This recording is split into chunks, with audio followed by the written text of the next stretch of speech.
Hola, una tarde más os damos la bienvenida al Salón de Actos del Museo de Navarra para participar en una de las actividades en torno a la exposición temporal La Fiesta Terrible, Mariano Sinués, que puede disfrutarse en la sala de al lado.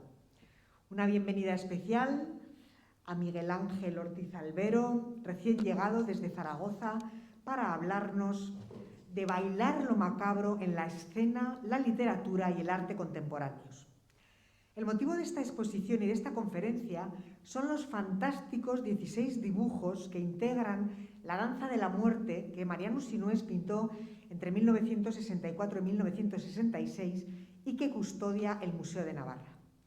La muerte no es solamente uno de los grandes temas del arte, es uno de los grandes temas de la persona y de la sociedad. Si en la Edad Media fue un tema muy desarrollado, tanto en lo literario, un auténtico boom literario, como en lo plástico, con numerosas representaciones escultóricas y pictóricas, entre ellas los grandes murales que poblaban las crujías de los claustros, con esqueletos, con danzas de la muerte, esqueletos o cuerpos en descomposición que sacaban a bailar a todos los estamentos de la sociedad para dirigirles hasta el final. El asunto ha sobrevivido hasta la contemporaneidad, tanto en literatura como en pintura, como también en otras expresiones artísticas. Sobre ello nos va a hablar Miguel Ángel Ortiz Albero, escritor, formado en Historia del Arte, que compaginó sus estudios universitarios con trabajos como actor en una compañía profesional de teatro. Él es escritor y en 2015 publicó el ensayo La danza de la muerte, bailar lo macabro en la escena, la literatura y el arte contemporáneos, lo que explica su presencia aquí hoy. Sus últimos libros han sido el ensayo Variaciones sobre el naufragio, acerca de lo imposible del concluir, en el año 2017, los poemarios La sutura y la piel, del 2018, y Gran Guiñol, el año pasado, 2020, y el reciente ensayo Un andar sosegado, paseos con Peter Handke, también del año pasado. Gracias por estar aquí, estamos muy ilusionados por escucharte y al final de la intervención se abrirá un turno de preguntas para quienes estén interesados en saber alguna cosa más. Nos quedamos con las palabras de Miguel Ángel Ortiz.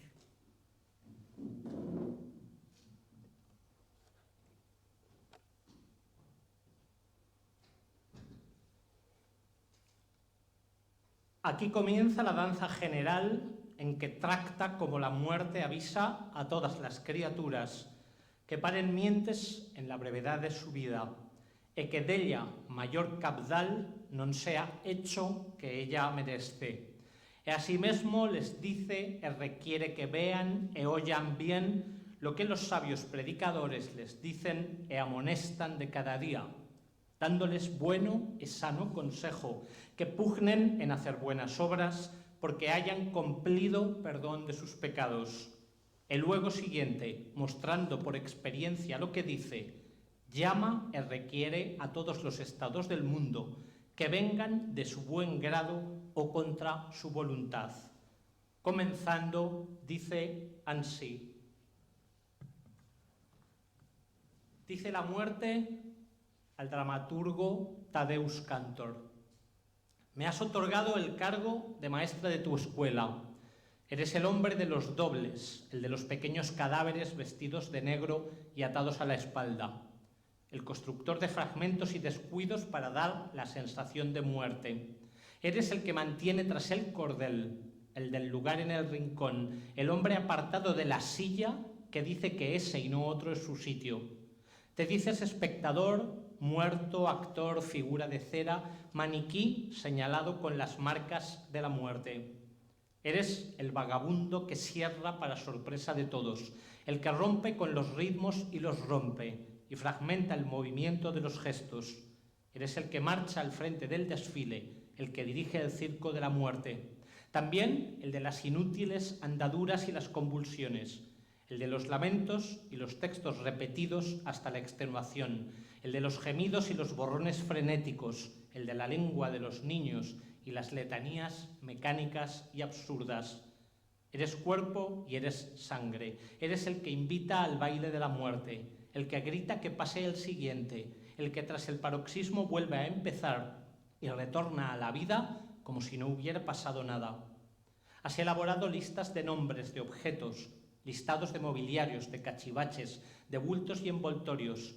Has elaborado listas y en todas esas listas, en todas, Tadeus, estoy siempre presente. Sabes bien que recojo mi cosecha, pero sabes que nunca terminará nada, porque nunca termina nada. Has levantado tu teatro sobre la nada y sobre la materia descompuesta. Lo has levantado en el interior de las trincheras de la locura, la fiebre, la histeria y el delirio. Así lo has hecho, Tadeus. Has desmaterializado la vida sobre la escena al otro lado del cordel. Ya me arrojaste a la cara de tus espectadores bajo la forma de pescados reventados que guardabas en un balde. Obertura, pausa, fuga, passacaglia, cantabile, confuoco y finale. Eran las partes del concierto que con estruendo de motocicletas y tractores acompasados con las olas dirigiste desde el agua, aquel estridente concierto panorámico frente a las hileras regulares de sillas colocadas en la arena para observar la línea de mar del horizonte. Les arrojaste así pescados reventados a la cara. Contemplando la belleza, ya se contempla la muerte. Agarrando, dices, la literatura y torciéndole el cuello, ya se contempla la muerte. Contemplando las fotografías de tu padre antes de partir para el frente, ya se contempla la muerte, ese signo inevitable y macabro de la muerte. Me buscas en los pescados reventados, en el cuello de la literatura retorcido por tus manos, en las fotografías del padre, en los pupitres de tu escuela que es la mía. Y para ello sientas en la clase a personas tomadas, dices, directamente de la vida, directamente de la muerte, personas cuyo papel en la clase concuerda con su papel en la vida o en la muerte. Creas un elenco errante en el tiempo que va de ciudad en ciudad, de plaza en plaza, troupe de hombres y de objetos despiadadamente mezclados, hombres de todas las profesiones, objetos que amontonas, hombres y objetos a los que arrebatas y despojas de todo. Organizas con ellos un desfile escandaloso, dices, lleno de aventuras, un baile que dirijo sentada desde mi silla, pues ese y no otro es mi lugar. Sabes que todo pende de un hilo y escribes el corte y el cuchillo y lo pones en escena al otro lado del cordel que apenas te separa de los vivos y de los muertos. Tú mismo lo has anotado en una de tus partituras. Apareces sentado en el escenario y muestras el texto de tu papel, pero ese texto nunca, como dices, nunca será pronunciado. Todos al fin deben irse. Buenas tardes. Gracias por estar aquí con la que está cayendo en muchos aspectos. Gracias al museo por la invitación. Gracias a Alejandro Ratia, comisario de la exposición de la que ahora pueden ustedes disfrutar en el museo. Y gracias a ustedes por venir a escucharme. Ya perdonarán este comienzo tan directo como sin aviso y sin llamada previa, como entrando, como vulgarmente se dice, a saco, pero es deliberado porque tenemos que pensar que la muerte, cuando nos arrastra a su danza, lo hace sin avisar, no nos dice prepárense para salir a bailar. Por eso este comienzo abrupto con lo que es el inicio del Códice del Escorial, de la danza de la muerte, y con un texto que forma parte de mi propio libro en el que la muerte habla con el dramaturgo Tadeus Kantor, que es el que vemos en la imagen. ¿Por qué estoy yo aquí? Aunque ya se ha contado, yo no soy un experto en el tema, pero sí que soy un creador, un poeta, que se ha visto atrapado durante mucho tiempo por este tema de las danzas de la muerte. Entonces no estoy aquí como experto, sino que estoy aquí como alguien que se deja atrapar y sobre todo como futuro danzante, como futuro llamado a, como para bien o para mal, lo somos todos, esperemos que lo más tarde posible. La muerte en el Códice del Escorial dice a uno de los danzantes, dejad de lado los razonamientos. Y Albert Camus, en el texto que escribe Alejandro Ratia en el catálogo, dice la razón y lo irracional conducen a idénticas conclusiones. Digo esto para que podamos abandonar, para dejar la razón a un lado y nos dejemos llevar de la mano de esta muerte. ¿Por qué lo contemporáneo? El otro día supongo que pudieron escuchar toda la explicación histórica de las danzas de la muerte, pero es que como bien se ha dicho ya, es un tema que no tiene época, que no tiene edad, que es absolutamente contemporáneo. Y pondré dos ejemplos extremadamente recientes. Hace 10 días en Zaragoza asistí a un concierto de un grupo llamado Crudo Pimento, que hacen música experimental, rock and roll, pero con una base o con un pie en las raíces. Son una gente que son de Murcia y tienen un pie en raíces de su tierra y del folclore de su tierra. Y cerraron el concierto con una canción cuyo estribillo decía: soy un cadáver divertido que baila divertido mientras los demás hacen palmas. Y más reciente, hace 5 días, en Facebook, en lugar en el que se pueden encontrar múltiples referencias a las danzas de la muerte, el pintor zaragozano Pepe Cerdá colgaba un cuadro que veremos luego y que justo apareció cuando yo estaba tratando de definir estas líneas, ¿no? La actualidad de la muerte es innegable y ya sea en de distintos modos. Vanitas, que hay en esta exposición, Ars Moriendi, Memento Mori, el triunfo de la muerte, la doncella y la muerte, las danzas macabras, las danzas de las muertes, el encuentro de los vivos con los muertos e incluso la rueda cíclica de la fortuna con ese ciclo de reino, reinaba, reiné, reinaré. Las danzas de la muerte, como bien sabrán ya, aunan la literatura, el texto, por ejemplo, lo que yo he leído del Códice del Escorial, con la puesta en escena, ya sea teatro, danza, performance, instalaciones, no ya con el carácter, digamos, de prédica o carácter moralizante que tenían en sus inicios en la Edad Media, y aunan también el arte, la representación gráfica y pictórica, como en esta exposición se puede contemplar. Lo que aquí les voy a contar a ustedes y lo que voy a mostrarles, créanme que es una muy mínima muestra de todo lo que sucede en torno a este mundo de las danzas de la muerte. La primera imagen que había era un fotograma de una película de Jean Renoir titulada Las reglas del juego, que aunque nada tiene que ver con las danzas de la muerte, como podrán observar, en un momento dado, ante un auditorio perplejo, aparecen una serie de personajes que representan las danzas de la muerte. La segunda imagen es, como ya he comentado, el dramaturgo Tadeusz Kantor en uno de los pupitres de su famosa puesta en escena La clase muerta. De lo primero que quiero hablar es de los espectadores, de ustedes, de mí, de todos nosotros.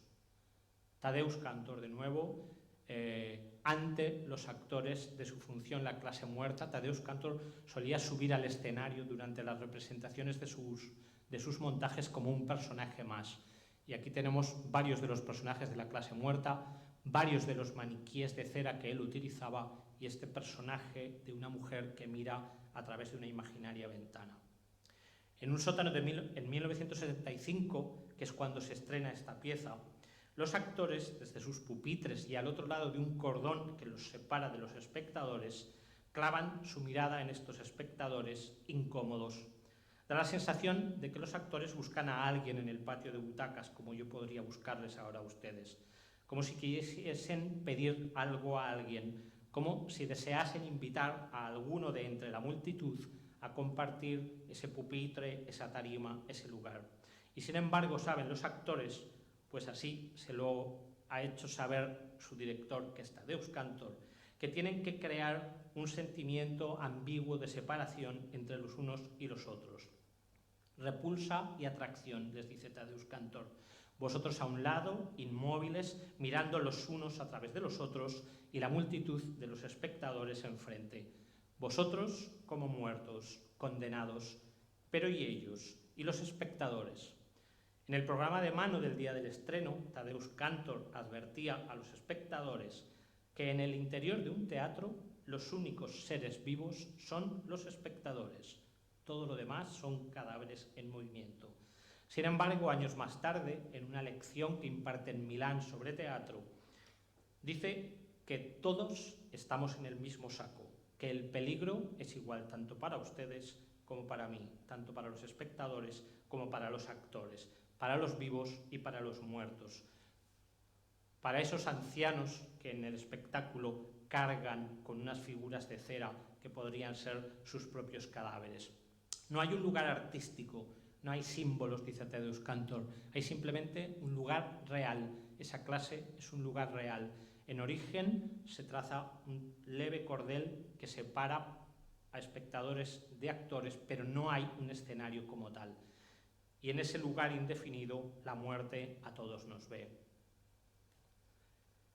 En El séptimo sello, la película de Bergman de 1957, hay un escudero llamado Jones, escudero del caballero Antonius Block, un escudero normal y corriente, un personaje del pueblo, como también en el fondo es el caballero Antonius Block. Y el escudero en un momento dado habla de esas sagradas bromas apocalípticas, que son las pinturas que unos momentos antes un pintor le ha mostrado, que representan unas danzas de la muerte.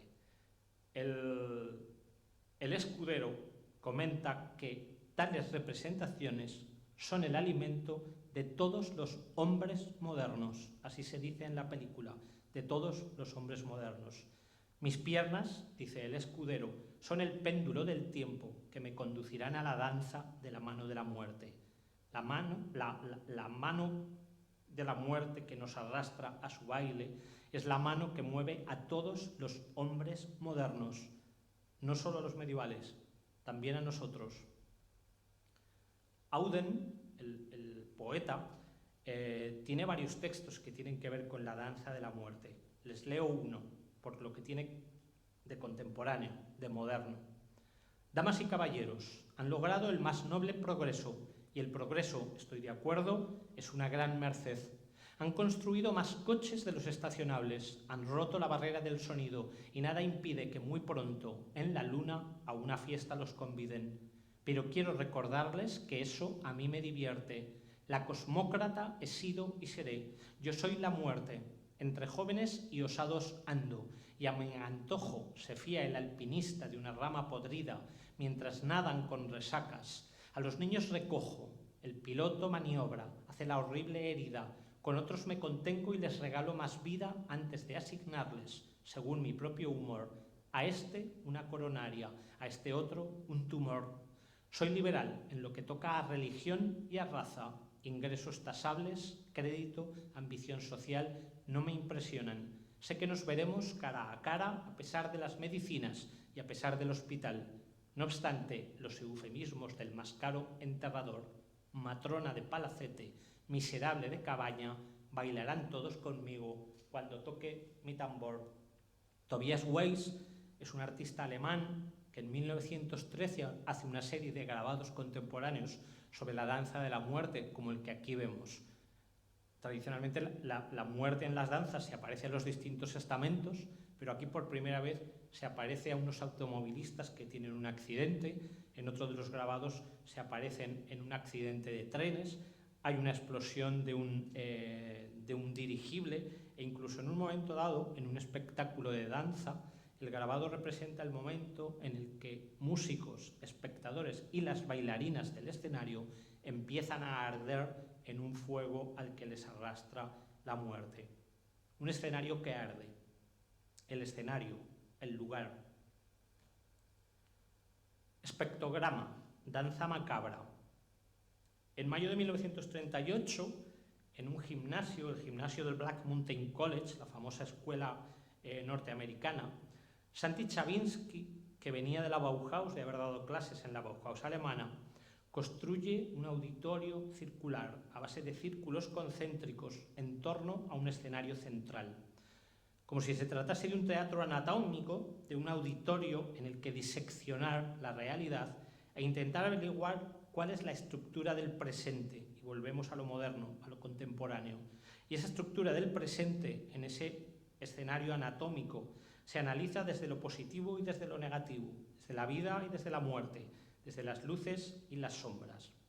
Los celebrantes, desde el centro de esa disección, recitan Dies Irae al ritmo de una música que se compone en memoria de la muerte cercana, de la muerte que se aproxima. Una serie de figuras grotescas de rostro neutro invitan a los asistentes, al público que entra a ese auditorio circular, a vestir como ellos capuchas, máscaras y capas. Se les entrega vestuario como el de los actores para que formen una unidad. Los espectadores como los actores como los espectadores, todos somos iguales. La soledad y el anonimato ante el rostro de la muerte, o, por qué no, ante el propio rostro. Esta es una imagen, una de las pocas imágenes que quedan de aquella actuación de 1938. Estos son los personajes de las danzas. En la foto se intuye el galaderío posterior, pero no se ve dónde se sentaba el público con máscaras iguales a las de los actores. Para Antonin Artaud, el dramaturgo y director de escena francés, en su Teatro de la Crueldad, que es quizá uno de sus libros más famosos, no hay barrios reservados para el espíritu, no hay un lugar para círculos selectos. Artaud dice que las multitudes saben de las pestes y de las guerras, de las catástrofes y de los terremotos, del desorden de la vida y de la verdad de la muerte. Somos multitud y eso lo sabemos. Y las verdades, la multitud sale a buscarlas a las calles. Por eso en el Teatro de la Crueldad el espectador está en el centro y el espectáculo a su alrededor, rodeándolo y atravesándolo. Esta imagen que vemos aquí es un fotograma de la película Nosferatu de 1979, dirigida por Werner Herzog, y este es el momento en el que las gentes enloquecidas, como vamos a ver ahora, comienzan a bailar desesperadas en la plaza de la ciudad. El espectáculo es la propia danza de esa multitud que sabe de la peste. En esta película, Nosferatu, Herzog lleva de la mano a la bella Isabel Adjani, que es la que vemos en la imagen, a pasear por una ciudad de canales, de rutas de agua que son arterias heladas y sin pulso, canales que no llevan a ningún sitio, un poco a la manera de, aunque no he traído las imágenes, de otro artista llamado Ferdinand Knopf, que pintó una ciudad absolutamente vacía, en la que incluso las esculturas se apean de sus pedestales para huir, o al tono de la famosa novela de George Rodenbach, Brujas la Muerta, que habla precisamente de la disolución absoluta de una ciudad, en aquel entonces, moderna. Herzog saca a las gentes a bailar a la plaza, como hemos visto en la imagen anterior o vemos al fondo de esta. Y las gentes, en un momento posterior, invitarán a Isabel a su ronda, a esta última danza.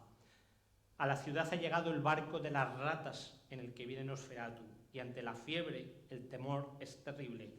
Se abren todos los portones de las casas, la gente saca sus enseres. Únase a nosotros, le dicen a la hermosa Adjani. Es nuestra última cena, nuestro último baile. Queremos disfrutar del tiempo que nos queda. Bailar para disfrutar antes de que todo quede irremisiblemente vacío. Pero el escenario es real, es una ciudad, la gente está en medio de esa danza. Deben aparecer cosas reales, las carretas, las cubas, las mesas, los enseres de la casa. En un momento dado, para uno de sus espectáculos, alguien a quien veremos luego, que es la coreógrafa Pina Bausch, dice que le gusta que en los escenarios aparezcan cosas reales, reales como la tierra, la hojarasca o el agua, e incluso sillas en las que poder esperar. Pero no hileras de butacas, como suele suceder en los teatros o como sucede aquí ahora, sino mesas alrededor de una sala de baile, de una sala de dancing, de una sala de baile de máscaras en las que un auditorio auténtico y vivo contemplará los últimos pasos de lo que haya de ser e incluso participará de ello. A cualquiera puede hacerle una muesca más, tal vez la única, en su carnet de baile, la muerte. Yo creo que esto de los carnets de baile ya no existe, pero como somos todos aquí talluditos, creo que sabemos lo que es. Es un lugar real ese escenario, el de la propia vida, el de la propia muerte, un lugar en el que no hay ni ficción ni símbolo. Mary Bigman, que es la señora enmascarada que vemos en primer plano de esta imagen, al bailar ponía de manifiesto, según dicen sus escritos, su resistencia al lugar, al espacio, al medio amenazador en el que ella vivía en su época. Su danza desvelaba esa tensión, esa presión, los movimientos de la vida propia de su tiempo, ese dejarse arrastrar por un escenario amplio como el escenario real de la vida real. Porque la danza, decía Mary Wigman, no representa, sino que es. Mary Wigman es una de las renovadoras de la danza contemporánea, una de las impulsoras de las primeras tendencias extremadamente modernas, expresionistas de la danza, y en 1926, a partir de 1926, crea una serie de espectáculos que tienen como tema central las danzas de la muerte o las danzas de los muertos. Esta es una de las imágenes de su espectáculo, y esta es otra. Aquí ya los bailarines están como literalmente atrapados en una especie de sudarios que anuncian lo que puede llegar a ser, unos sudarios que dificultan esa expresividad tan marcada de las máscaras. Aquí ya no hay máscaras, no hay gestos, no hay brazos, solo hay sudario que atrapa, que anuncia lo que va a llegar. Porque ese es el siguiente punto, los anuncios, las señales. Al principio he dicho que la muerte no avisa, que cuando nos va a sacar a bailar no nos pide permiso, sino que nos saca abruptamente. Pero sí que podemos intuir, sí que podemos oler las señales. El escritor francés Patrick Modiano tiene un personaje que en un momento de una de sus novelas dice una frase que me parece muy bonita. Siempre entro con fractura en la vida de la gente. Este personaje entra con un bofetón directamente. El rey se muere, una obra de Eugene Ionesco, escrita en 1962, que desde entonces ha tenido múltiples representaciones. Esta imagen es de una representación de una compañía chilena, no por nada, sino porque era una de las imágenes más hermosas que he encontrado para esto. Cuando ya no hay esperanza, cuando el rey, que es Berenguer I, al que aquí vemos, va a morir, entra en escena un médico, que no vemos aquí, que es a la vez médico, astrólogo, anuncio, verdugo, consejero, etcétera, etcétera. Este médico le dice que Marte y Saturno colisionan, que se confirma lo que era de esperar, un estallido lógico. El Sol pierde fuerza, los cometas se cansan, los árboles suspiran y la tierra se agrieta. La reina Margarita, que es la que está a la derecha de Berenguer I en esta imagen, primera esposa del rey, afirma que es lo que siempre ocurre en tales casos, que no hay que sorprenderse. No continuéis, le dice ella, la reina Margarita, al astrólogo verdugo, os lo ruego, no digáis más, es lo que siempre ocurre, aunque es necesario decirlo, no basta con haberlo visto o con haberlo intuido, aunque así haya sido desde siempre. El médico, mensajero, astrólogo, habrá de anunciarle al rey que todo se paraliza, que se han perdido las guerras y que el desierto avanza inexorable e inunda el país. Y que por encima de todo, el dolor ha llegado de golpe y esa es la señal, esa fractura, esa entrada de golpe. El rey se resigna, el rey ya ha escuchado los anuncios. Ahora puede disponer de lo necesario rodeado de los suyos, en este caso la reina Margarita, su primera mujer, y la reina María, más joven, que es su segunda mujer. Conviven en armonía justo antes de morir. Vas a morir dentro de hora y media, le dicen ambas esposas. Vas a morir al final del espectáculo, vas a morir al final de la función. Comienza la ceremonia, pero esa ceremonia va a ser un baile que transcurrirá en familia, según proclama la reina, en familia, pero sin bailarín, dice ella, y sin danza. Una danza sin danza. Qué señal más macabra y más funesta. Antes de la apertura del séptimo sello, en la película de Bergman, que ya hemos visto, también ha habido malos augurios y desagradables presagios. Más presagios. El gran macabro. En Briegeland, una ciudad imaginaria, no hay silencio, pero sí que hay una música horrible, dicen, con preludio de claxones y timbres.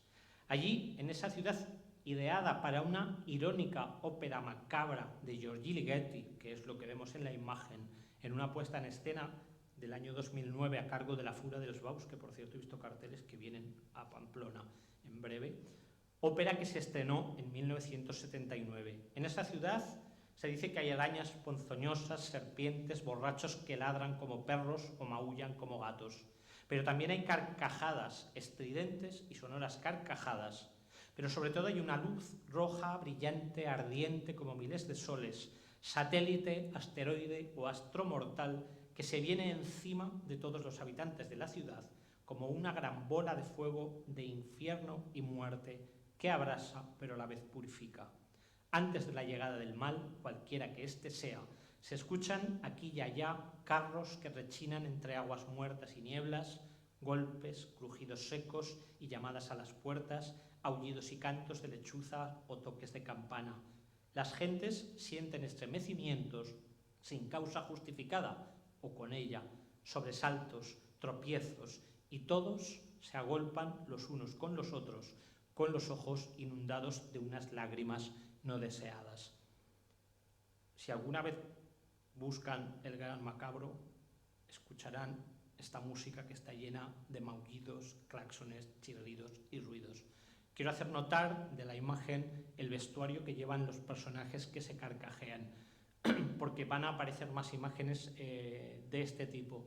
Los nervios, los músculos a flor de piel. Lo macabro sale más allá de la piel. Pero más anuncios. La muerte en Venecia. La consigna nunca puede ser callar. Ante las señales, nada puede ser silenciado.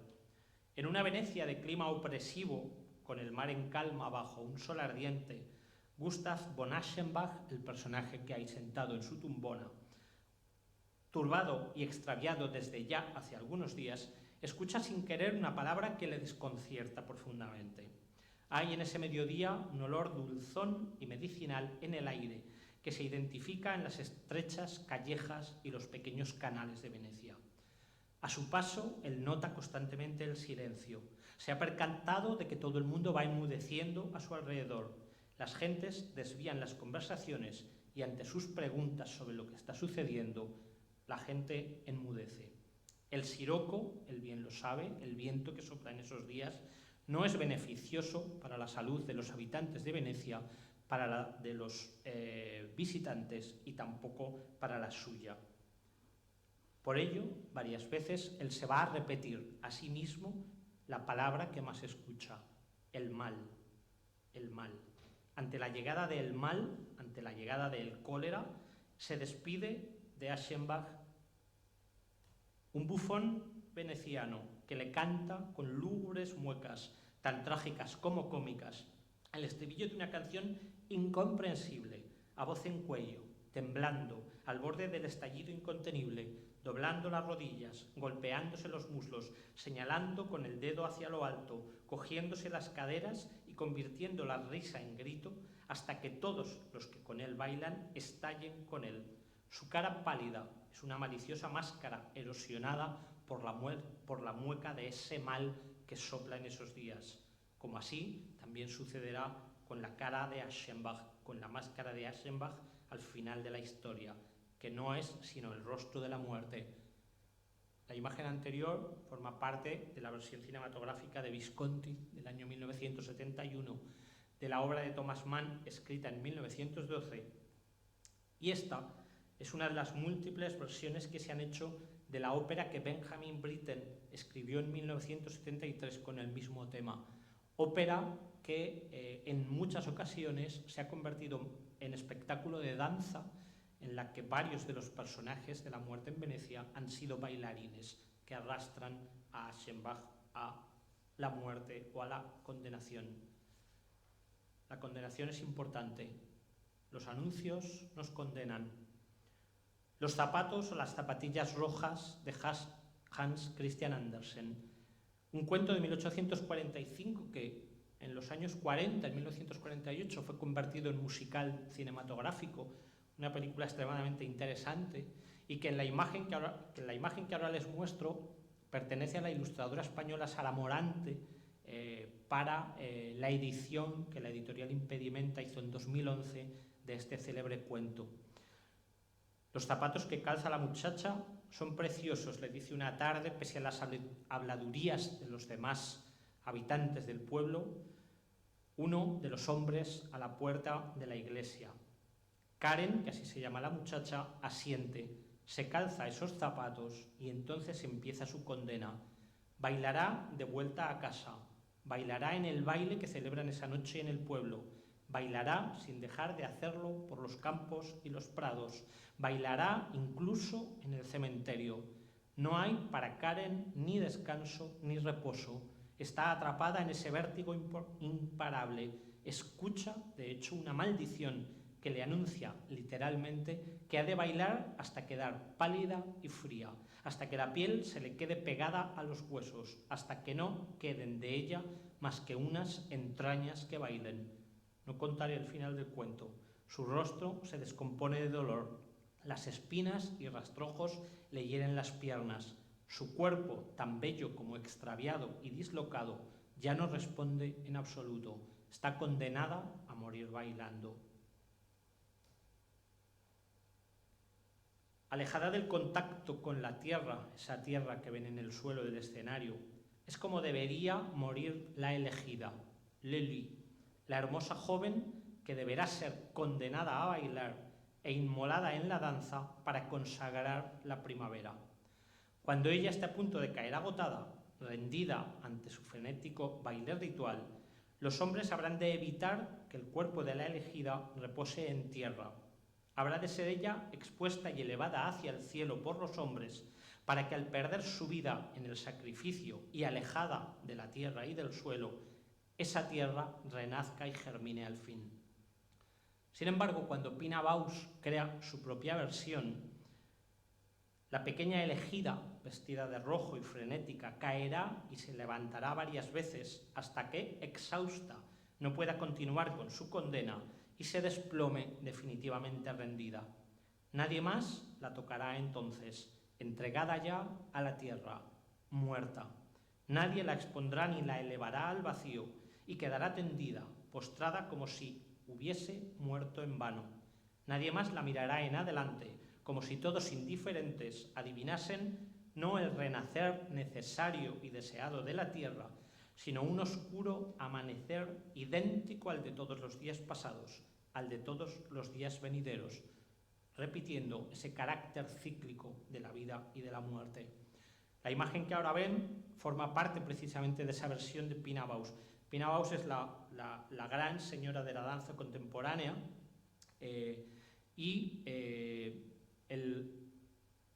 este momento de la elegida de Lely forma parte de su versión de la consagración de la primavera. La consagración de la primavera es un espectáculo que crearon los ballets rusos de Diaghilev en 1913 con música de Stravinsky, que en su momento fue un absoluto escándalo musical, que ha sido recreado muchas veces a lo largo de la historia de la danza, pero una de cuyas versiones más famosas quizá es esta que vemos ahora de Pina Bausch, imagen que además pertenece a otra especie de reversión posterior que es la aparición de este espectáculo en la película Pina de Wim Wenders en el año 2011. Todo es cíclico, la tierra se renueva como la muerte se renueva. Y sin embargo, pese a todo lo que estoy contando, tiene que haber consolación, tiene que haber algo positivo. Este es el cuadro que Pepe Cerdá colgó el otro día en Facebook. El cuadro se titula Snow Hill, es de 1989 y pertenece a un pintor al que desconocía absolutamente, que luego he investigado y es bastante conocido, llamado Andrew Wyeth. ¿Bailamos para celebrar o bailamos para conjurar? Bailamos para acercar nuestro cuerpo al de los demás, tal vez para consolarnos juntos. Bailamos para estar juntos, para percibir la totalidad de la melodía y ser cada uno de nosotros, como sucede en este cuadro, a la vez el más solitario y el más comunitario. Bailamos para estar juntos, bailar por no morir, danzar hasta la muerte. La curiosidad de este cuadro es que los personajes que aparecen fueron antiguos modelos del pintor, gente que habían posado para él, gente que no habían tenido una vida demasiado fácil, y lo que pretendía Andrew Wyeth con este cuadro era decir que sus modelos, cuando él muriese, deberían danzar todos juntos para conjurar aquello que él, a través de sus cuadros, hubiera podido provocarles. Insisto, bailar por no morir o danzar hasta la muerte, o moverse sin parar, danzar para conjurar a la muerte, porque la danza de la muerte, ¿qué es? Tratamos de espantarla, la llamamos, conjuramos, ¿qué es lo que hacemos? Lindsay Kemp, coreógrafo, director de escena, célebre por haber sido el profesor de expresión corporal de David Bowie. Uno de los últimos espectáculos que monta en el año 2005 se titula Elizabeth I, la última danza.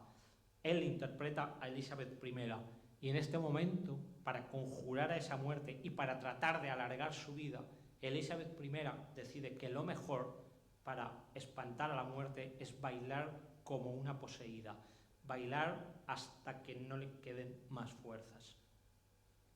Eso sí, sin mirar atrás. En el momento en el que entramos en esta danza, no podemos mirar atrás. Una vez que la muerte nos coge de la mano y formamos parte de ese baile, no podemos mirar atrás.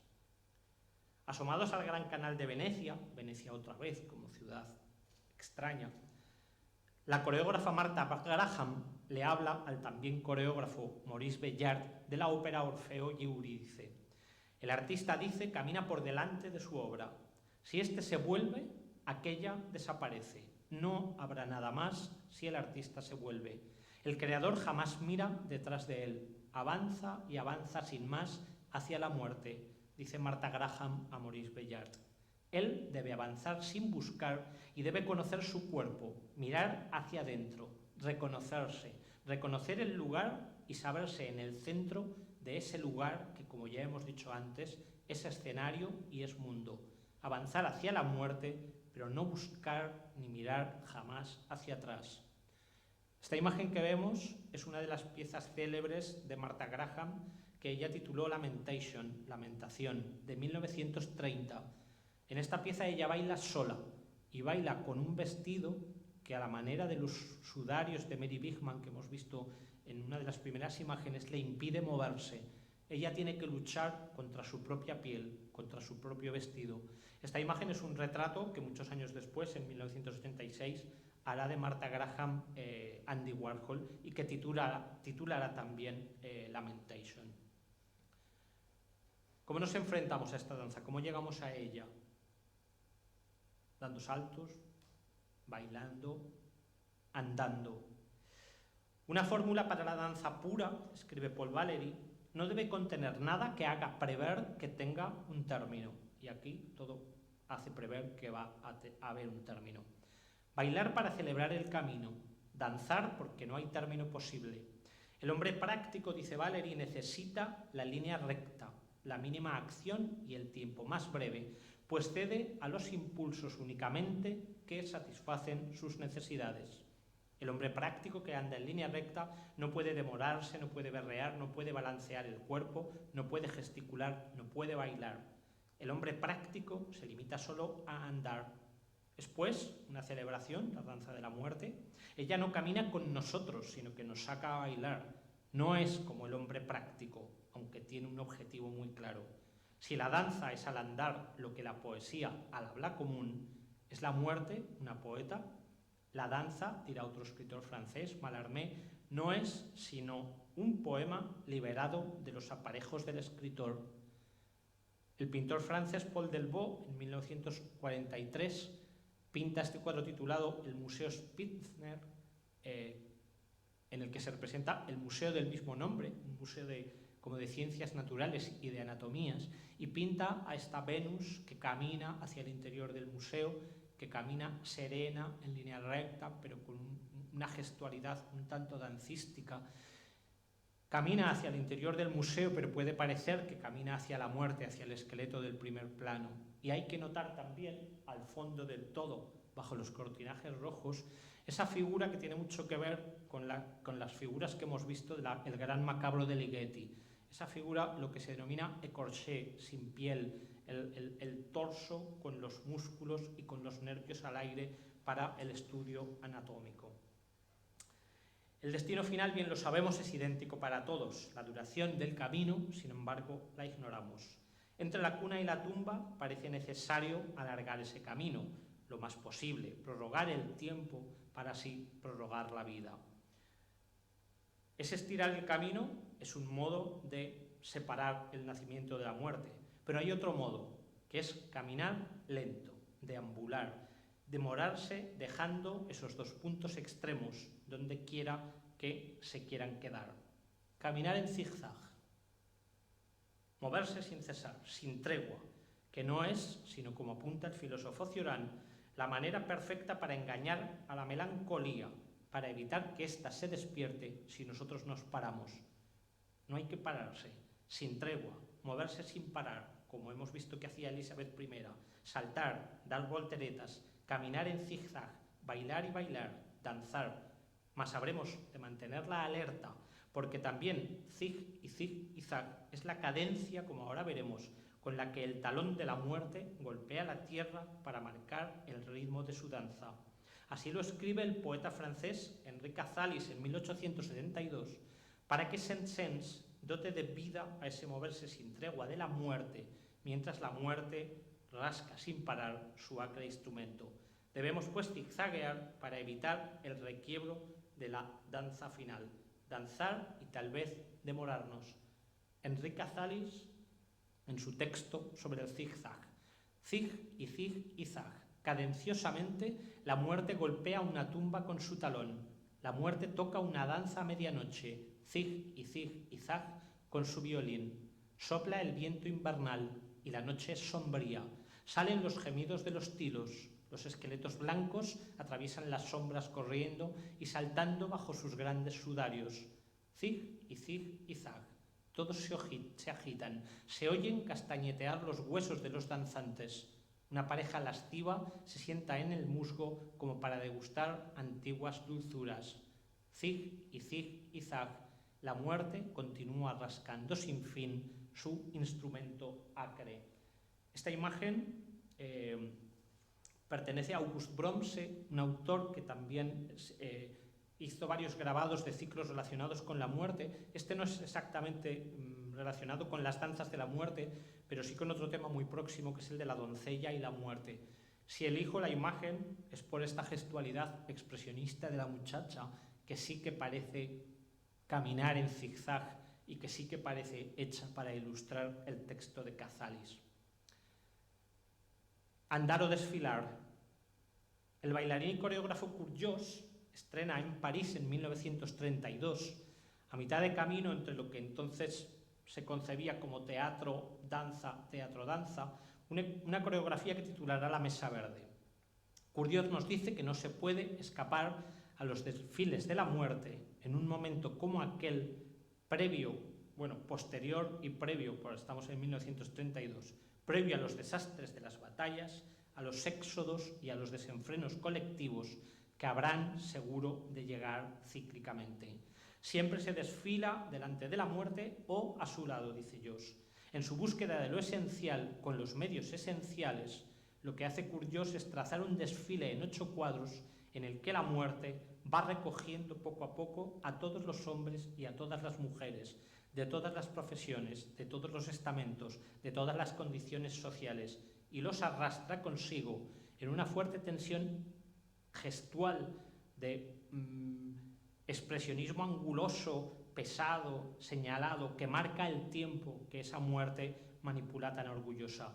La mímica gestual, como se ve muy bien en esta imagen, entra así en el juego de la muerte y en su desfile. Y antes de que todo termine, es el propio Kurt Jooss, como coreógrafo y bailarín, quien enarbola, como vemos en la imagen, la bandera a la manera de la muerte para abrir ese macabro desfile. Esta coreografía de Kurt Jooss está basada en un texto de Violet Page, que tal vez no les suene con este nombre, pero sí puede sonarles como Vernon Lee, que es el nombre masculino que durante tiempo tuvo que usar para ocultar su condición de mujer escritora. Vernon Lee escribe un texto en una serie de cuentos de guerra escritos en 1915 y escribe uno que se titula El Ballet de las Naciones, que es el que inspira esta coreografía. Hay un momentito al inicio que dice así: Es hora, dijo Satanás, el arrendatario del mundo, de reabrir el teatro de Occidente. Los políticos y los accionistas de fábricas de armas tienen listo desde hace tiempo el atrezo y los tramoyistas de la prensa solo esperan una señal. Sus órdenes serán atendidas con la mayor diligencia, respondió el maestro de ballet Muerte, porque a decir verdad, mi querido señor Satanás, este Occidente, con sus médicos, economistas y sindicatos, está perdiendo a toda prisa el hábito de esas formas de arte más sublimes, sobre las que Aristóteles dijo que purgan al mundo de sus habitantes por medio del terror y la pena. Yo mismo responderé de los danzantes si su señoría se ocupa de conseguir una orquesta adecuada, porque, como bien sabe, la propia muerte no puede hacer danzar a las naciones y menos aún mantener la danza sin la música de las pasiones. Me ocuparé de ello, dijo Satanás, el inmortal empresario del mundo. No perdamos el tiempo. Insisto, Curjós enarbolando la bandera. Esta imagen viene bien para pasar al siguiente punto, el gesto, el cuerpo, el abandono del cuerpo, la convulsión, la máscara o el títere, que ya hemos podido intuir en algunas de las imágenes que hemos visto. El lirismo del gesto, el de cada pequeño y ordinario gesto, como sostiene Artaud de nuevo en su Teatro de la Crueldad, puede sobrepasar el lirismo de las palabras. Los pies que acompañan desordenadamente a los ritmos forman parte de un lenguaje concreto que penetra en la sensibilidad de todos, que se enlaza con los órganos, con todos los órganos, y que encanta y exalta y rompe con la supuesta intelectualidad del lenguaje. No hacen falta, dice Artaud, más las palabras, y no haría falta explicar, pues, nada más. Las palabras no dicen siempre la vida, las palabras no son siempre lo que sucede, tampoco, pues, dirán la muerte, ni tan siquiera podrían explicar su danza. Y esto es echar piedras sobre mi propio tejado, porque si las palabras no dicen la vida, ¿qué hago yo hablando durante una hora? En la imagen, una pintura del expresionista George Wald de 1938, una imagen que en origen está hecha para ilustrar un poema de Baudelaire, de quien luego veremos otro. Es evidente la gestualidad expresionista, el cuerpo reducido al mínimo, como se dice también en el catálogo de la exposición en el texto de Ratia. Un cuerpo desprovisto de atributos, un mero armazón de piel.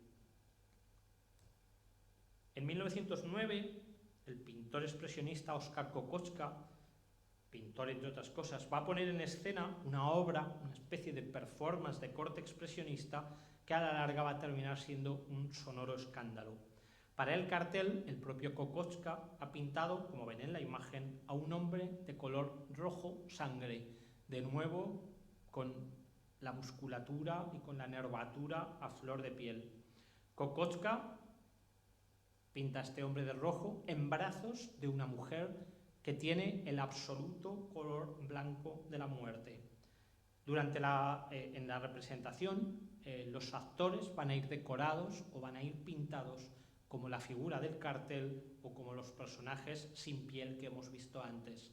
La obra, que se pone en escena, trata de una lucha a vida o muerte entre un hombre y una mujer, una batalla sangrienta que no es sino una suerte de danza macabra, en la que solo puede haber, como solo hay, un vencedor.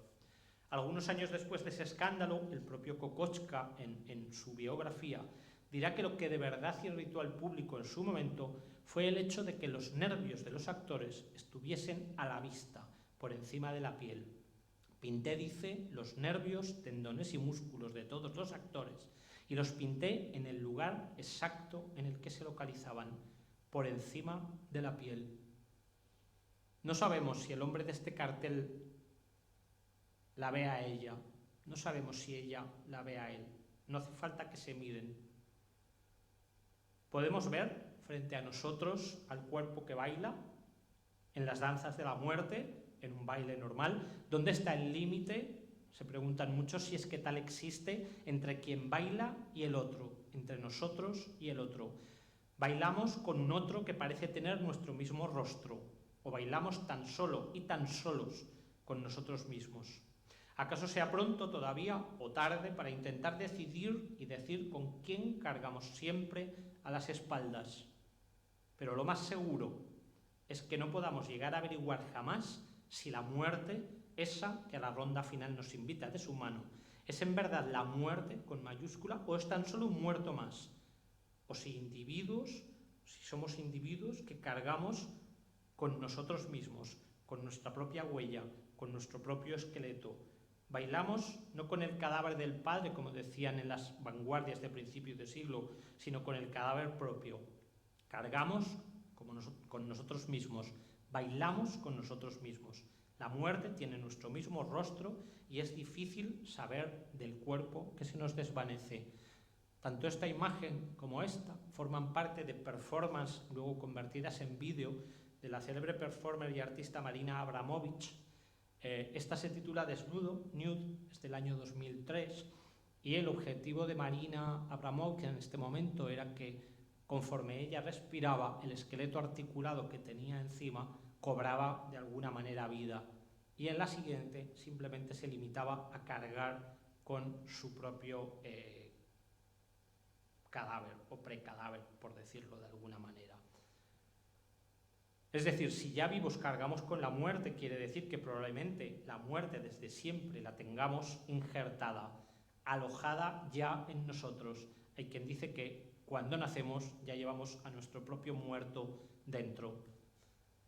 En 1895, Edvard Munch se hace este autorretrato, como si estuviese apoyado en el alféizar de una ventana imaginaria que se corresponde con el enmarcado del grabado, y que está apoyado en un brazo que es un brazo de esqueleto, y lo titula Autorretrato, con esa muerte ya alojada.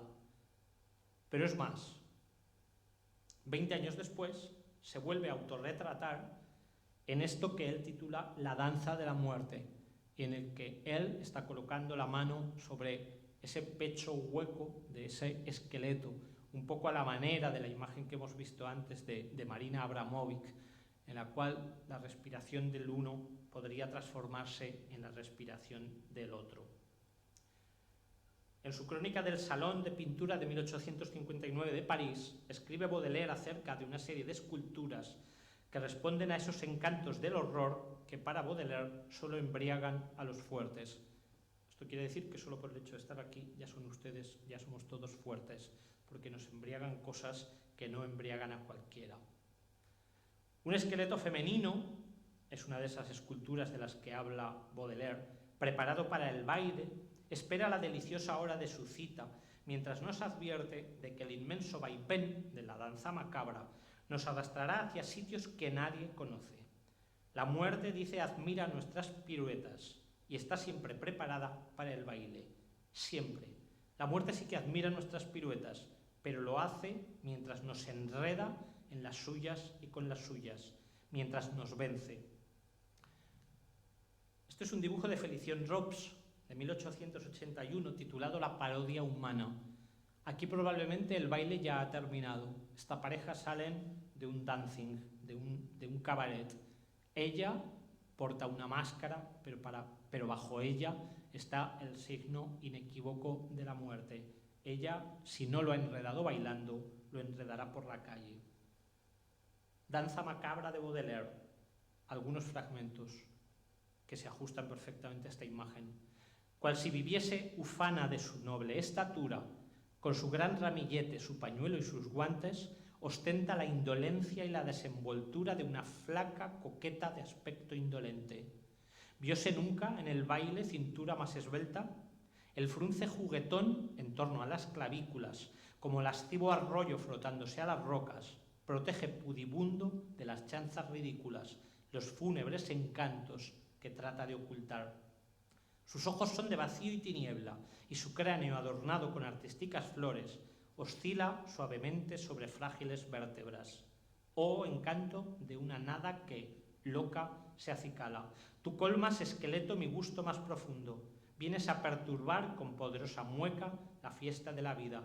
Las cimas de tus ojos, llena de ideas hórridas, van exhalando el vértigo, y los cautos danzantes nunca contemplarán sin arcadas amargas la perenne sonrisa de tus 32 dientes. Ninfa sin nariz, ramera irresistible, diles a esos bailarines que bailan ofuscados: queridos, a pesar de polvos y carmines, oléis todos a muerto, fragantes esqueletos. El inmenso vaivén de la danza macabra os arrastra hacia esos sitios que ya nadie conoce. Abandono del cuerpo. Se baila mucho tras la Primera Guerra Mundial, como también se bailará tras la Segunda. Nunca se ha bailado tanto, dicen, como entre 1918 y 1924, y piensen que han pasado 100 años exactos y en la situación en la que estamos. Se baila hasta el frenesí y hasta la manía. Así lo dice Alberto Savinio, que era hermano del pintor célebre italiano Giorgio de Chirico, en un libro titulado Nueva Enciclopedia, en el que describe el mundo contemporáneo a partir de entradas enciclopédicas. Una de ellas es el baile. El baile, dice, en ese tiempo nuevo es un desahogo y una necesidad, una adhesión a la vida, una salida de las tinieblas a la luz. La muerte estaba detrás de todos nosotros, lo dice Savinio, pero también lo dice Mary Bigman, la expresionista bailarina que hemos visto al principio. Se baila, pues, hasta perder el sentido de la realidad, o se baila para perderlo. Klaus Mann dibuja en sus memorias un desfile macabro en el que las estrellas de cine y las prostitutas, los profesores retirados, los monarcas y los mutilados de guerra gesticulan sumidos en una atroz euforia. Y vean que, como en las antiguas danzas, ahí están representados todos los estamentos, todas las clases sociales. Se bailan la angustia, el pánico y el horror. Se busca el olvido en la danza, pero también el abandono de sí, el abandono del propio cuerpo, el dejarse arrastrar por la derrota y la muerte. Este cuadro que ven aquí son los 7 pecados capitales de 1933, insisto en la idea de periodo de entreguerras, y pertenece a Otto Dix. Ya ven la inequívoca figura de la muerte entre el resto de una serie de sujetos que podrían ser todos estos que hasta ahora hemos visto. Y un poquito más. Pierre McOrland, el escritor francés, el extraño escritor francés, escribe un texto titulado precisamente Danza macabra, del que esta imagen es una de las ilustraciones de uno de los episodios. Una imagen del ilustrador también francés Jean-Bernard Dill de 1927, fecha significativa. Pierre McOrland, al lado de esta imagen en el libro, dice: la sangre torpemente vertida por Europa contamina tenebrosamente el aire que respiramos. En el dancing, en la sala de dancing, 8 esqueletos vestidos de smoking con camisa de seda blanca tocan los instrumentos de una jazz band y logran que las mujeres vuelvan hacia ellos sus cabezas. A quien no quiera venir con presteza, le advierto que no puedo esperarlo más, dice la muerte en el Códice del Escorial. No toleraré excepción alguna ni cualquier otro pleito o negativa. Abandonad ahora vuestro cuerpo, liberadlo, abandonaos a mí, entrar en mi danza sin excusas. Un dibujo de 1896 de František Kupka, titulado Danza macabra. La muerte, a la derecha del todo, parece llamar al barbudo, que creo recordar que es un autorretrato del propio František, pero no lo tengo muy claro, ante la mirada divertida y alegre de una serie de muchachas que ya han ido despojándose de su cuerpo, que ya han ido dejando que los atributos de la corporeidad se conviertan en los atributos de la muerte. Él terminará danzando con ellas. Hay otro dibujo del propio František en el que hay un personaje, más que probablemente borracho, con una botella en la mano, que observa de cerca también a unas muchachas de este tipo que le invitan al baile. Es una danza sin excusas, una danza que se repite, una danza que es cíclica. Jan Fabre es un artista, coreógrafo, director de escena, bueno, de todo. Yo creo que es uno de los personajes más complejos y completos del arte contemporáneo, y escribió en 1996 un texto titulado El ángel de la muerte. Fabre en esta obra dice que hay que repetir rituales hasta la muerte, hasta llegar a su regazo. Es necesario, dice, repetir gestos neuróticos y agresivos, automáticos, mecánicos, instintivos, y él los repite en los otros, al hacer bailar a los suyos, a los miembros de su compañía de teatro, al obligarles a recrear obstinada y obsesivamente los actos y los gestos. Los actores tiemblan, oscilan, se estremecen, como en un estado post-mortem o pre-mortem, más allá o más acá de la vida. Tensan la piel con gestos animales, míticos o demoníacos. Despiertan a la vida en los gestos repetidos de la muerte. Amo la repetición, dice Jan Fabre en su texto, pero bailo siempre. Es todo lo que puedo hacer. Flotar y bailar, repetir y bailar. Bailar sobre los muertos, bailar la danza macabra, bailar la última cena acribillado a balazos, bailar, desvanecerme en el regazo de la muerte y olvidar mi cuerpo, mi sangre y mi paisaje. La imagen es una de las representaciones más actuales de esta pieza, que como digo está escrita en 1996, que ha sido puesta en escena varias veces, y una de ellas, el actor principal, que se grabó en vídeo, que es la imagen que ven a ambos lados de la actriz, es el coreógrafo William Forsythe. Forsythe se movía al teórico ritmo de ese ángel de la muerte en un museo de ciencias naturales. He dicho que todos se mueven mucho, que hay gestos frenéticos, y he elegido una imagen en la que todo el mundo está quieto, pero créanme que se mueven como auténticos poseídos. La máscara. Estamos viendo máscaras, estamos viendo gestos expresionistas, alucinados, desencajados. Cuando en 1909 se estrena en Suecia una segunda parte de la danza macabra de Strindberg, que escribió varias versiones, el propio Strindberg, como director de escena, al parecer le pide al actor que interpreta al personaje principal, el capitán Edgar, que muestre sobre la escena una máscara de viejo. Que se vean, le dice, la fealdad, la edad y el whisky del capitán, pero que se vean en el verdadero rostro del actor, el verdadero rostro convertido en máscara. Una máscara, pues, de tiempo y de horror, de descomposición. Una máscara de muerte que muestre el propio rostro y el rostro de la muerte. Una máscara real, hecha de carne y hecha de hueso. Casi en paralelo, La danza de la vida de Edvard Munch. Munch y Strindberg tienen como muchísimos puntos en común.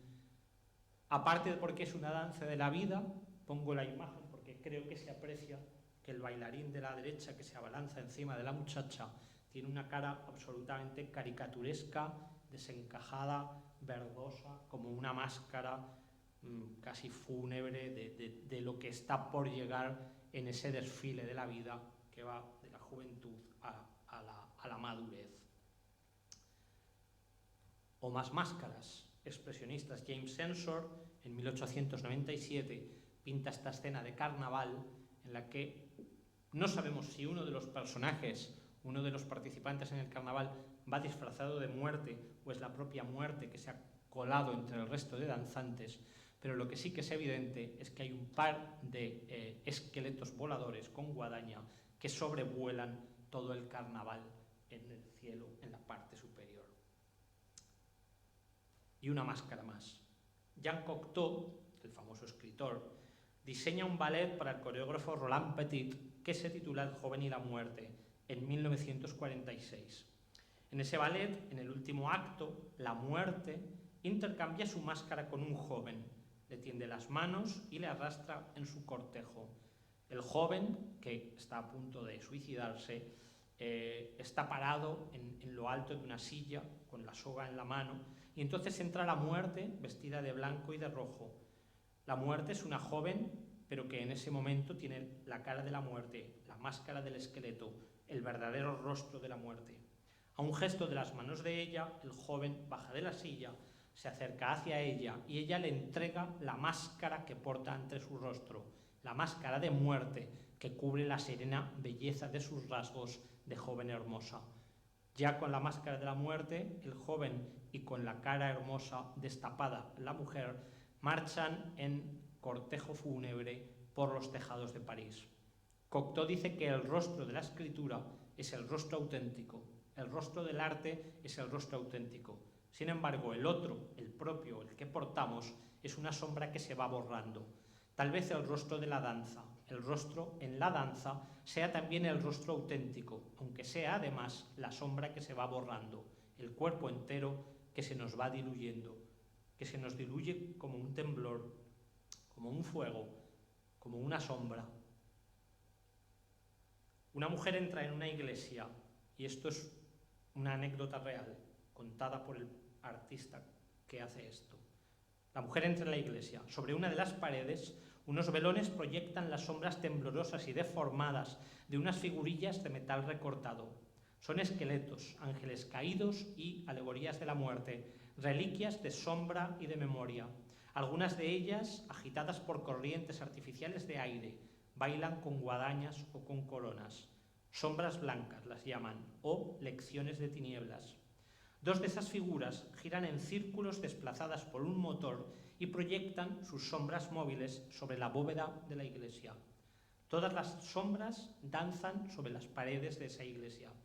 La mujer, que desconoce quién es el artista Christian Boltanski y que jamás ha entrado en un museo, sabe sin embargo que la luz de los velones y las bujías es una imagen de la vida que se extingue. Sabe que la vida es frágil, que la vida desaparece cíclica y constantemente. La mujer, que sabe que las sombras son impalpables, cae de rodillas, se arroja al suelo y se pone a llorar. Esta es una parte de esa instalación que en aquella iglesia hace llorar a esta mujer. El artista es Christian Boltanski y a partir de 1987 empieza a crear una serie de instalaciones con sombras, como ya he dicho en el texto, corrientes de aire, maquinarias que hacen que se muevan para que den la sensación de movimiento continuo, de movimiento perpetuo. Insisto de nuevo en el carácter cíclico de la vida y de la muerte. Movimiento perpetuo que es el que también hace de una manera muy parecida el artista francés Jean Tinguely. A partir de 1987 empieza también, hasta su muerte en 1991, a trabajar con el fuego y con la sombra, con fuego y sombra que devuelven la vida por un instante. Mengele Totentanz, la danza macabra que él hace, porque así la titula, devuelve la vida a los restos calcinados en un pavoroso incendio de antiguas máquinas de labranza, máquinas que tendrán un movimiento constante como con la idea de un cuadro infinito, siempre renovado, perpetuo, cíclico, una suerte de tránsito continuo. El proceso se invierte, lo que ya ha perecido en el fuego, que son todos estos restos con los que él va a hacer la instalación, habrá de ser de nuevo iluminado por potentes reflectores que proyectarán las sombras móviles de la destrucción sobre las paredes del museo. Un cortejo macabro de chirridos y sombras, como en la ópera de Ligeti, de gestos toscos, fragmentados y epilépticos. Una maquinaria desvencijada e infernal que suena como el agónico latido de una danza final. La sombra revive, mientras la muerte danza de nuevo proyectada a ojos de los espectadores. Y es casi la despedida y el final. Al hablar de Israel Galván y sus soledades, el filósofo George Didi Haberman dice que el bailador, crea ya las condiciones de su propia ausencia aún antes de entrar en el escenario, deteniéndose, demorándose un tiempo en los límites para que después estalle la desmesura y el bailador pueda dejar de ser y se convierta en ausencia y en silencio, en gesto de ausencia y gesto de silencio. Esto es así. Antes de entrar a bailar, Israel Galván se detiene, deja que pase el tiempo, hace una especie de meditación casi trascendental para luego entrar al escenario a hacer lo que tenga que hacer. ¿Y qué es ese hacer? Dejar de ser, desaparecer, cesar de hacer, y todo de golpe, casi como la muerte, todo de golpe. El bailaor se retira en la oscuridad cuando remata su baile y traza el gesto verídico de su desaparición, un gesto que, como esta sombra dentro del ataúd, queda en la memoria. No es extraño que se diga de él que baila sobre lo que han dejado sus predecesores, que baila sobre lo que ha dejado la vida pasada, cuando él mismo abandona el escenario, dejándolo repleto de su esencia, de todo lo suyo, de sus modos y de sus gestos, de sus inspiraciones y expiraciones, pero sobre todo de su ausencia. No es extraño, pues, que Galván, Israel Galván, borre, que se borre y desaparezca, como no es extraño que baile y sude, porque suda mucho, lo aseguro, la caída y el apocalipsis dentro de su ataúd, desde dentro, tal vez, de lo que es su futura morada, y bajo el premonitorio título, el final de este estado de cosas. El final de este estado de cosas es el espectáculo del que forma parte esta imagen y en el que él termina bailando y proyectando su sombra sobre el ataúd. El 16 de junio de 1904, o sea, casi ayer, pero hace mucho, en el salón de música del burdel al que entran Leopold Bloom y Stephen Dedalus, el prostíbulo de Bella Cohen, el suelo está cubierto de un linóleo en el que hay impresas en todas las direcciones las huellas de los talones y los dedos, como los pies de una danza, grabadas en un enredo de ir y venir, como esos métodos de baile en los que nos crean las huellas para que nosotros vayamos colocándonos encima de ellas. Una de las prostitutas anuncia el fin del mundo. Se escucha una campana de difuntos y se toca al piano una marcha célebre. Una de ellas pide a todos de repente que bailen. Introduce 2 peniques en la pianola y hace girar la manivela. Todos comienzan a dar vueltas. Es la poesía en movimiento, gritan, el baile de máscaras. Se agitan y se encogen, tamborilean con los pies la melodía, giran y saltan, levantan los brazos, palmotean las manos, avanzan los unos hacia los otros, modelan sus curvas y hacen reverencias. Dan vueltas impetuosas y con brío tejen y destejen figuras en arabescos. Les hierven, dicen las cabezas, remolinean como en el tío vivo de la infancia, todos juntos, ninguno solo, mientras las horas de la noche se deslizan furtivas. Es entonces cuando James Joyce, porque esto es uno de los episodios del famoso Ulises de Joyce, pone fin a la danza, separa a las parejas y hace decir a Stephen Dedalus, por primera y única vez en todo el libro, que este baile era y es la danza de la muerte. Esto es un cartel del año 1919, muy cercano, por lo tanto, a este episodio del Ulises, del ilustrador Joseph Fenneker, que bueno, representa la perdición por la danza y, teóricamente, el vicio. Pina Bausch, de quien he dicho que es la madre de la danza contemporánea. Pina Bausch tiene un espectáculo muy famoso, que es el Café Miller, en el que ella, con los ojos cerrados, como aquí estamos viendo, se desplaza por un escenario repleto de sillas, esas sillas de las que hemos hablado al principio como sillas que están en la sala de baile, en el cabaret, y hay una serie de personajes que se dedican a apartar de en medio los obstáculos con los que ella se enfrenta. De la misma manera que he leído lo que la muerte le dice a Tadeusz Kantor, leeré lo que la muerte le dice a Pina Bausch después de su Café Miller, después de la consagración de la primavera. Un soplo de viento te mueve como pareces tú mover a los tuyos, con esa brisa ligera que guardas para ellos bajo tus párpados cerrados. Los llevas sobre la tierra fresca o sobre el agua, por entre flores, sobre el musgo verde o las hojas muertas, y haces que sus pasos sean conmovedores, que su manera de ser y de bailar sea conmovedora. No interpretan tus bailarines, sino que muestran su vida de seres humanos, aunque estén sucios o mojados, cansados y casi desnudos. Has querido que se bailen a sí mismos porque tú has querido bailarte a ti misma, aunque sea incluso desde lo más sórdido y abyecto. Bailarte, bailar todo lo tuyo, para despertar a una nueva y poética visión de la verdad. Amasas, Pina, la memoria personal de los tuyos, como amasas tu memoria personal, y les pides que recuerden y se muevan, que se tocan y golpeen, que choquen, caigan y se levanten, que repitan lo visto y se desmonten a piezas, sí, para volver a montarse, y que se desplomes, les pides, y que se amen, pero sobre todo que aparten los obstáculos y se den espacio y aire los unos a los otros. Las haces bailar siempre conmigo, con la muerte, desde la fragilidad y desde la delicadeza de sus monólogos. Pero no importan las palabras, sino lo que evocan. Importan la respiración, los gestos, las respuestas dadas con el cuerpo, con los golpes incluso, porque el golpe es también danza como lo es el dolor o la soledad. El paisaje es de sombra, terreno inquietante y desolado, ya esté cubierto de tierra, de sillas, de flores o de agua. Acabas de arrojar sobre las tablas del escenario varios carretones de tierra húmeda y oscura. Alguien la extiende y rastrilla con cuidado, la deja uniforme y preparada para las huellas que han de llegar.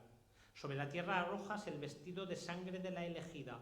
Hay una violencia primitiva y contenida sobre la tierra y en el vestido, en los cuerpos sudorosos de ellas y de ellos. Sobre la tierra, las huellas, las idas y las venidas, la marca incluso del vestido arrebatado a lo oscuro. La tierra se les pega a la piel, como una piel bárbara y arcaica, telúrica. No hay escapatoria en esta atmósfera opresiva. Consagras la primavera y la bailas. La tierra congelada del invierno cruje y todo despierta de nuevo, al instante.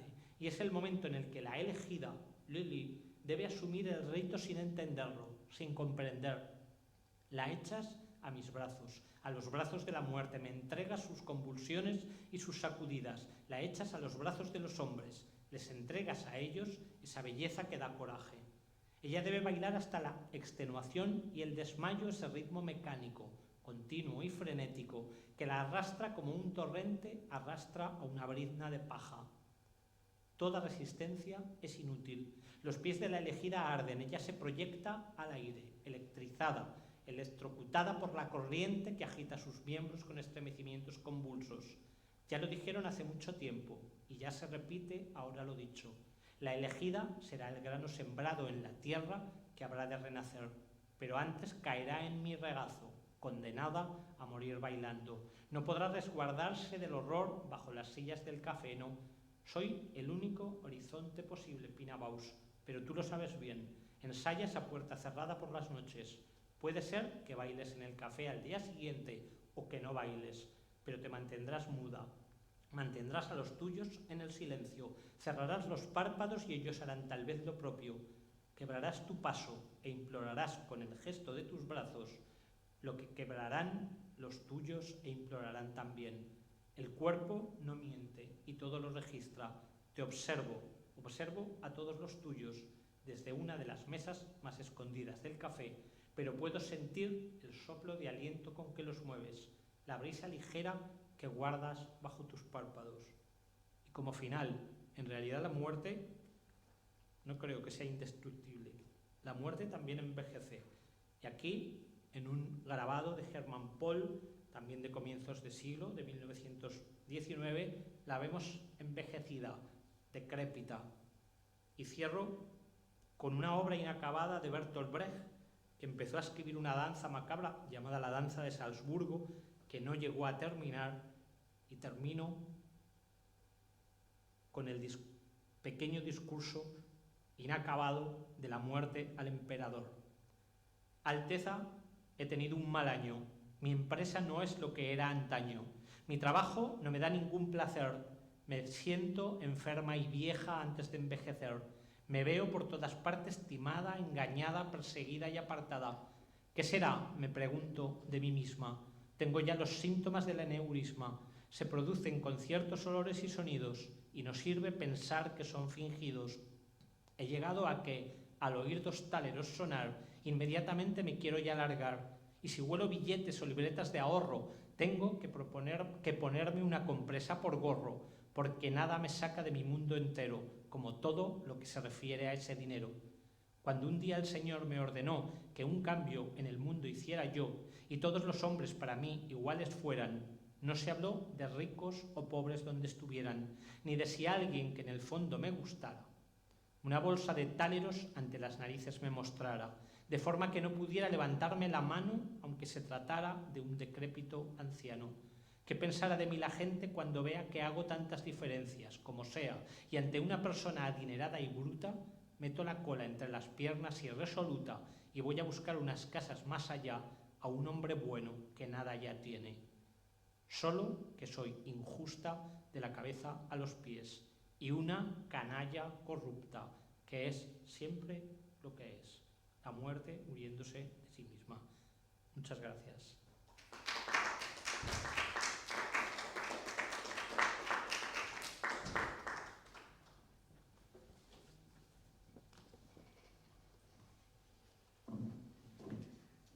Muchas gracias a ti, Miguel Ángel, por esta conferencia bellísima. La verdad es que yo puedo hablar por mí, pero he sentido la muerte casi en términos de poesía. Ha sido estupenda. Muchas gracias.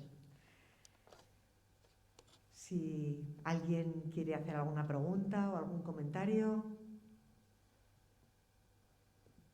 Yo me animo a decir lo mismo. Muchas gracias. Ha sido una poesía, para mí, nunca he oído nada parecido. Me gusta mucho. Gracias. Es el intento. En realidad es un poco la justificación inicial que yo intentaba hacer, es que yo más que proceder de la sabiduría, procedo de la poesía y entonces de alguna manera todo lo intento llevar a ese terreno y aparte porque creo que se presta, ¿no? Que el tema se presta a una cierta poética por extraño que sea, ¿no? La historia un poco en general de la poesía, el tema este ha salido bastante poco, de vez en cuando. Mucho. Por ejemplo, así. Uy, tendría que consultar mis fuentes, que son la bibliografía que hay aquí, pero mucho. La verdad es que aparece muchísimo. Yo cuando el libro tiene ya 6 años, cuando yo escribí el libro ya dejé muchas cosas porque era muy difícil abarcarlo todo y tampoco era mi pretensión, un poco como lo que he hecho hoy, hacer un pequeño resumen.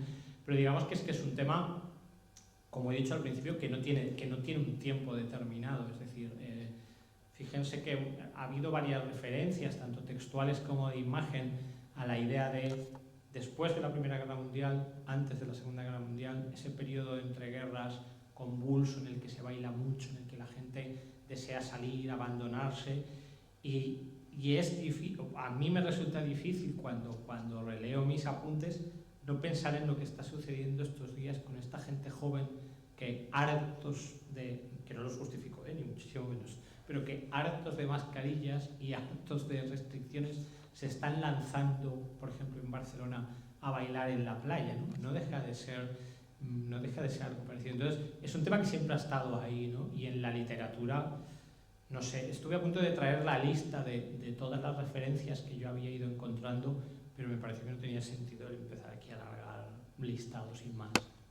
Yo, estaba pensando y tal, y me parece que después de lo que pasó en la peste negra, esas representaciones que el otro día vimos, me parece que es dar una imagen, no muy negativa. Yo, por ejemplo, que no sé bailar nada ni bailo, si yo bailara con una persona y se me caería ahí, me impresionaría, ¿vale? O sea, se puede pensar un poco así. Yo soy más de cine. En cine la muerte aparece de otra forma. Aparece en forma de asesinatos, aparece en guerras, aparece en tal. Pero lo último que más un poco me impresionó a mí, si la habéis visto, es que toda la película va de ella.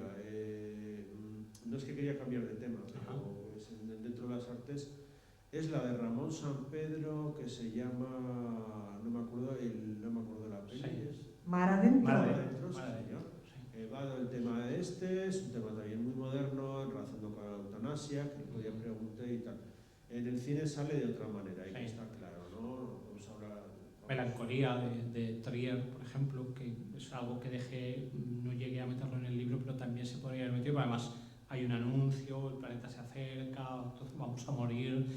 Claro, a ver, en realidad, digamos que, claro, una cosa sería la danza de la muerte y otra la muerte.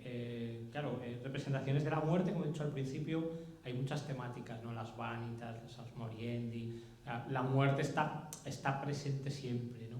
Claro, yo lo que traté de hacer era ir un poco más allá y rastrear en representaciones contemporáneas ya del hecho de bailar a la muerte, ¿no? O sea, de que hubiese ese componente de puesta en escena, dancístico. Claro, no hay que olvidar, me imagino que en la conferencia del martes se explicaría que en gran medida las danzas de la muerte, el Códice del Escorial, lo que eran prédicas que se ponían en escena para concienciar a la gente, o sea, para concienciar a la gente de, ojo lo que hacéis, que esto va en serio y vamos todos detrás, seas el emperador o seas el panadero, ¿no?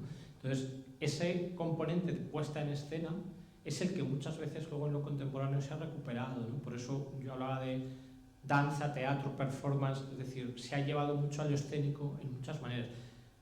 La danza macabra o la danza de los muertos, ¿no? Porque también hay quien diferencia, la danza macabra es cuando la muerte te arrastra y la danza de los muertos es cuando los muertos bailan entre sí. Pero claro, la presencia de la muerte, insisto, no sé si ustedes tienen Facebook, pero la cantidad de páginas dedicadas a la muerte que hay en Facebook, pero ya no a la muerte desde una perspectiva morbosa, que supongo que también las habrá, sino desde perspectivas culturales y artísticas, ¿no? O sea, páginas, pero auténticas maravillas de imaginería de la muerte en los distintos tipos de representación, incluidas las danzas de la muerte.